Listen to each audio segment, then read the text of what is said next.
No vídeo de hoje do quadro Você Sabia, eu faço um chamado para você. Você empresário, não fique refém de uma margem de lucro pequena, por favor. Se o negócio não tem margem de lucro, ele não tem poder. Ele não tem poder de reinvestimento, ele não tem poder de crescimento, ele fica refém, ele fica limitado, ele fica vulnerável. Quando um grande problema acontece, se a gente não tem margem de lucro, a gente não tem reserva financeira ou caixa suficiente para arcar com esse problema e isso pode representar o fim da empresa. Então, quanto maior a margem for, melhor. Só que eu não sou inocente, você também não, e sabe que existem negócios em que, fazendo de tudo e mais um pouco para otimizar processos, vendas, procedimentos, ainda assim a margem de lucro ela é muito apertada. Por quê? Porque é natural daquele modelo de negócio. E a empresa referência que eu trouxe para o nosso caso de hoje, Você Sabia, para a gente analisar e ver a inteligência de negócio que eles implantaram, é o McDonald's. O McDonald's mostra muito bem naquele filme que conta o início da história, ele mostra coisas impressionantes pra gente. Tinham dois irmãos que eram da família McDonald e chega o Ray Kroc. O Ray, ele acha fantástico o McDonald's, o modelo de negócio, o hambúrguer, e ele vê um futuro brilhante pro hambúrguer, pra rede de hambúrguer, melhor dizendo. Então ele começa a se aproximar dos irmãos, etc., até que ele consegue ali comprar o negócio e ele implanta a visão que ele tinha, transformar o McDonald's em franquia e amplificar essa hamburgueria todos os Estados Unidos, por todo o planeta Terra. Isso a gente sabe que hoje já foi concretizado. O McDonald's é talvez a maior rede de hamburgueria do mundo. Só que talvez o que você não saiba, e é aí que vem o pulo do gato, é que o McDonald's também é uma das maiores proprietárias de imóveis do planeta Terra. Por que que isso aconteceu? Porque no começo, principalmente, a margem de lucro do McDonald's ela era ridícula. Olha só o dado que eu puxei aqui. No início, a margem de lucro era de 0,5% para os irmãos McDonald's e 1,9% para o Ray Kroc. Isso é ridículo, gente. Isso não dá nem 3% de margem de lucro. E ok, o negócio estava no início, eles tinham que investir muito, depois disso veio muita tecnologia. Hoje, de fato, o McDonald's ele conseguiu registrar uma margem de lucro fantástica nesse último ano 2024, mas veja só, o McDonald's ele já gera muito dinheiro com royalties, então quer dizer que ele não é nem mais o dono da hamburgueria. E o que é um royalty numa franquia, para você ter ideia? O McDonald's ele cede a marca e dá para um empresário local os direitos de utilizar a marca, contratar os funcionários, fazer girar tudo aquilo e botar um pouco desse lucro no bolso. Mas esses royalties são passados para o McDonald's, então o McDonald's ele não investe nada do que o empresário local investe na estrutura, no treinamento, nos funcionários, enfim. Ele ganha por um serviço. E no serviço a margem de lucro realmente ela é muito melhor do que num produto com margem de lucro baixa. Então veja só que inteligência de negócio.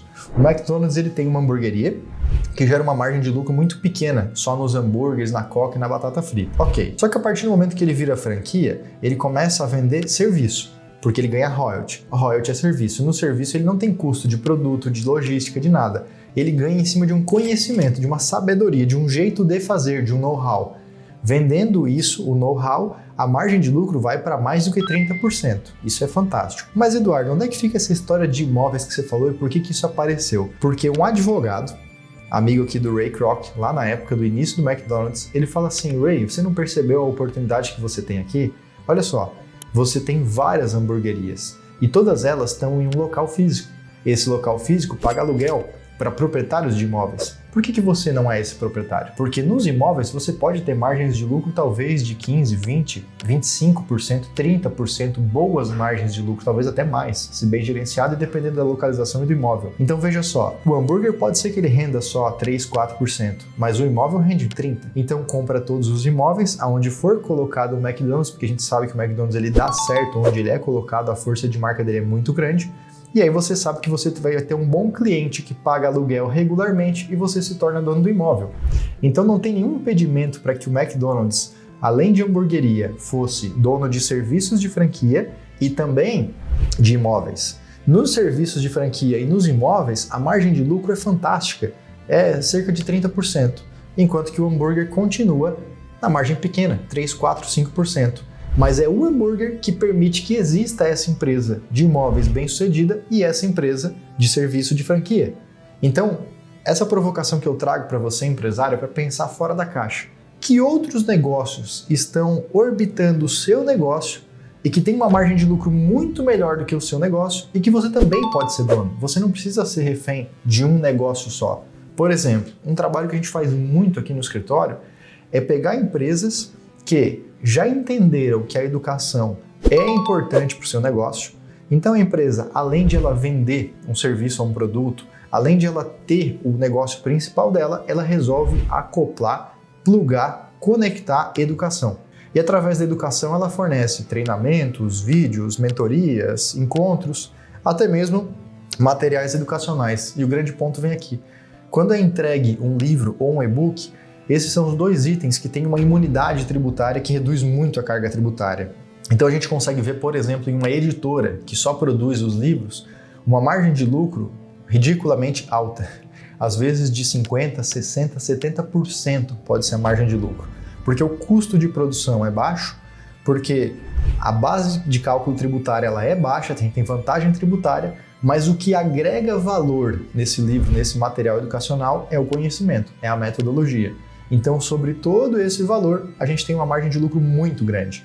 E aí sim, a sua empresa, ela vendendo um serviço, vendendo um produto, ela acopla a educação e ela coloca uma editora, pode ser que você consiga na editora uma margem de lucro surreal, sem ter que se preocupar com a margem de lucro que está pequena aqui. E muitas vezes sem precisar vender mais outras coisas através da editora ou dessa outra empresa, porque a empresa principal, sua, ela pode comprar da editora os materiais e aí sim a margem de lucro na editora vai ficar lá registrada e vai gerar esse lucro com uma margem boa. Enquanto que essa empresa principal para de gerar lucro ou gera muito pouco e, consequentemente, os impostos dela também diminuem, porque muitos dos nossos impostos não são apenas no faturamento, mas sim no lucro, a depender do regime tributário que a sua empresa esteja. Eu sei que aqui o assunto já começa a ficar um pouco complexo, não é nesse ponto que eu quero entrar especificamente nesse vídeo. Meu objetivo aqui era trazer para você conhecimento referencial das maiores empresas e mostrar que muitas vezes a solução não está em seguir apenas naquele caminho que você está. É analisar com inteligência, analisar baseado em números, fazer um bom planejamento, uma boa análise com segurança, consultando os devidos especialistas. Não vai fazer coisa que você não sabe, aí depois vai ter problema. Então faça com segurança, mas questione, avalie aonde que pode fazer sentido eu ter um negócio conectado ao meu com a margem de lucro maior. Seja como o McDonald's, não fique só com o pior dos negócios, tenha também o melhor. Antes que alguém pegue o melhor e deixe você só com o pior, tá bom? Ficou com dúvidas? Coloca aqui nos comentários. Não se esqueça de clicar no botão de gostei, se inscrever no nosso canal para acompanhar todos os vídeos que a gente posta aqui. E a gente se vê nesse mesmo canal nos próximos vídeos. Até lá. Tchau!